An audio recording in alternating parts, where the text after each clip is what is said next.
Paano haharapin ng natitirang 5 housemates ang kanilang task kung ang maging katuwang nila ay ang kanilang mga mahal sa buhay? Ito ang hamon ng Big Love. Sa panibagong araw sa bahay ni Kuya, isang malaking sorpresa ang agad nilang nakita. Okay. Oh. I was thinking maybe we're gonna win 100k on something po. I was thinking maybe it's a twist, like 100k meant something else. Are we allowed to see this? I was a 17-year-old. Parang student lang ako, Kuya. Tapos, I have never really provided for my family or even for myself. Ba, malaki na po yung halaga ng 100k. Mama mia, what's 100k? Hindi pa naman po ako nakahawak ng ganoong kalaki, Kuya. 100k. Hindi alam ko hindi. Ano yan? Maya? Posible po namin paglabanan yung ganong halaga ng pera sa kung ano man pong task. Housemates, Kuya. nasa inyong harapan ang kumakatawan sa 100,000 piso na mapapanalunan ng isa sa inyo ngayong linggo. Makakamit lamang ito kung siya ang mananalo sa 3 Big Love task na inyong paglalabanan. Alam naman din namin, Kuya, na maglalabanan kami for the 100k. It did give me a drive, motivation na rin, and inspiration to try my best. Big love. Love? Love. Kailangan manalo sa 3. Siyempre, napaisip din po ako kung ano pong gagawin ko sa pera, Kuya, at kung saan ko to ilalaan, Kuya. Siyempre, Kuya, ibibigay talaga ang focus po sa gagawin po, Kuya. Iba-ibang pala. Yung 100,000 para sa akin, napakalaking halaga na po nun. Ang daming mabibili. Sobrang laking tulong na po nun. 100k? So napaisip po ako, Kuya, like, what would I do if I could win 100k? At habang kumakain ng agahan, napag-usapan nilang muli ang halagang nakita. Mananalo ako ng 100k. Ang gagawin ko doon, ibibili kayo ng J4 Triple Black. How much is that? 80. Oh, 100k right away. Ako, sa school ko, kasi gusto kong mag-aral talaga. Ang school, tsaka sa bahay namin na parang resort na. Tulo. Para din sa totoo kong mama, biological. So, 50-50 ganun. Parang 50-50 ganun. High school. 100% school. Sakta sa isang school yun. Ikaw? Pero bibigay some to my parents. Kasi kakastart lang na ng business last year. Okay, pag bagong business, kailangan pa yun ng foundation nila. So I'm gonna help with that. And konti for myself. Bakit konti sa'yo? Bakit sa'yo mabot? Ito, 90% sa akin. Sakit. I already give 10k to my mom. 100k extra. I guess, pangtulong na rin kakailanganin for me. Yun na lang ginagawa ng mom ko. She's still working so that I can finish school. Pero if I'm able to help myself din naman, nang wala nang talaga iniisip yung mom ko about me.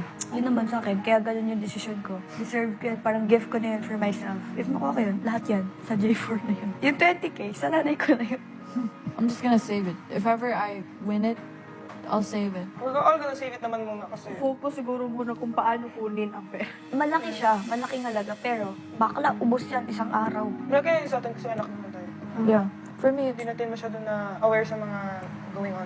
that's also one reason why I'm uncertain kasi hindi ko pa talaga alam. My mom doesn't let me know what's going on with her financial problems or whatever. Tapos I'll figure it out when I go out. Sarili ko kasi nang iniisip ko eh. Maya-maya, si Fiang naging emosyonal na naman dahil naalala ang masakit at malungkot na balitang narinig niya nung nakaraang araw. Nung una ko narinig, syempre nasaktan ako. Bakit naiiyak ako? Tapos na akong umiyak. Kang umiyak. Ay, aalala ko yung boses habang sinasabi. Waitable. Tutulo siya.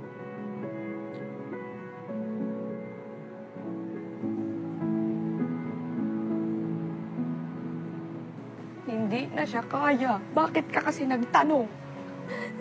Skincare ko.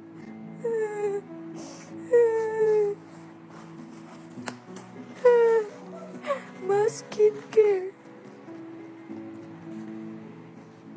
Go. Hindi ko naman ine-expect na gano'n na magkakamali nga siya. Wala, di ko siya gano'n nakilala. Lahat daw. Nung nakikita niya, ganyan. Na-hurtable daw siya. Bakit ako nahihiyak? Tapos na ako dito. Naririnig ko na lang yung tibok ng puso ko. Eh doon sa pinapakita mo, yun anong dating sa kanya nun sa tingin mo? Kaya kung nasa posisyon niya. Siguro, magiging dating sa kanya nun na hindi ko siya iniisip or pinapahalagaan. Wala akong pake. Kung masaktan ko siya, gano'n. Anong na-realize mo sa pangyayari yun? Kasi kung sinasabi mo, ang punot dulo, ikaw din. Na-realize ko na dapat mas inisip ko kung ano yung magiging dating sa labas. Kasi nga, totoo din naman na dito, kumbaga dito sa loob, normal lang, di ba? Normal sa lahat. Yun nga lang, hindi ko naisip yung magiging dating sa labas. Ang sa akin lang naman talaga, sana lang, kung anong maging desisyon ko lang, sana matanggap ng aking nanay. Yun lang talaga. Ako naman muna, gets mo? Ikaw ba, nasa bata ka pa naman. Marami ka pang matututunan sa pagkakamali mo mismo. Idagdag mo rin siyempre, respeto mo sa sarili mo. Hindi porke puro puso. Dalawa naman talaga desisyon ko eh. It's either mag-continue ulit or ayusin muna namin pareho yung sarili namin bago kami mag-continue kung ano yung nawala. At least, better person na. Fiang, huwag kang mag-alala. Ipinapanalangin ko na dumating din ang tama at takdang panahon para maghilom ang sugat ng iyong puso. Hello Philippines at hello Team Online all over the world! Kagabi ay binigyan na nga ang taong bayan ng big power para sa only voting na maaari niyong ibigay para sa housemate na nais niyong bahagi ng ating Big Four na siyang makakarating sa Pinoy Big Brother Gen 11, the final stage at the big night sa October 26. Pero bago yan, susubukin muna ni Kuya ang katatagan at ang tibay ng kanilang mga puso at isipan dahil ang natitirang housemates ay sasabak sa Big Love Tasks. Iba't ibang hamon kasama ang mga mahal nila sa buhay. 3 Big Love Task ang mangyayari. At sa ikatlong game, may 3 housemates na maglalaban-laban at isa sa kanila ang mananalo ng 100,000 pesos. At una na nga rito ay si Kai. Kung sino ang kanyang naging katuwang, narito. Panoorin natin lahat. Tanggalin na ang blindfold. Magandang araw, kuya. Maaari ka pa munang magpakilala sa akin. Ako po pala yung ama ni Kai, si Kenneth Montinola. Magandang araw sa iyo, Kenneth. Hi po, kuya. Kamusta ka? Parang ninervyoso ko, kuya. Kasi first time ko, kuya. Excited ka ba na nandito ka? Excited. Halo. Maaari mo ba akong kwentuhan tungkol kay Kai? Oo, si Kai, kuya. Sobrang mabait yan, bata. Kapag mahal na bata, kuya. Malawak yung pag-iisip na bata yan. Mapahanga ka talaga sa kanya. Maliit pa lang siya. Kaya lang talaga, paglaki niya. Turo mo kung anong tama o anong mali. May mga banding din kami mga gawan, ng memorable. Close talaga kami. Kakain kami sa kanta-kanta. Habang kausap ni Kuya ang daddy ni Kai sa confession room, si Kai naman ay naghahanda na para sa kanyang unang Big Love Task.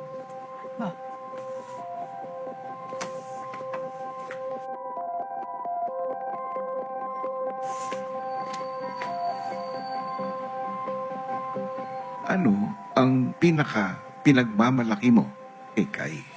Kung ano siya ngayon, sobra ko siyang pinagmamalaki sa na-achieve niya ngayon. Parang sobrang blissful niyang bata. Sa kanya na lahat eh. Talent niya, pagmamahal sa amin, lahat kuya. Binigay namin lahat para lang sa kanya. Dami niya kasing mga achievements sa buhay. Kai, Kuya?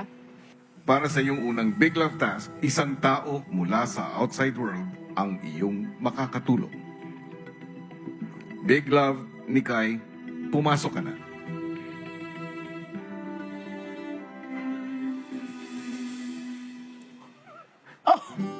Oh my goodness, bro. What? Kumusta naman ka? I'm fine. Bruh. Pugos. Wala pa. Bruh. Let me see your shoes. Can I see? Is that bago? Pugos ha? I did not expect this. Water. Nambuklay ka day. Huh? Nambuklay ka. You and Mama said the same thing. You and Mama said the same thing. I can't believe that. Ganda ng bahay ni Kuya dito. What Ganda. the heck?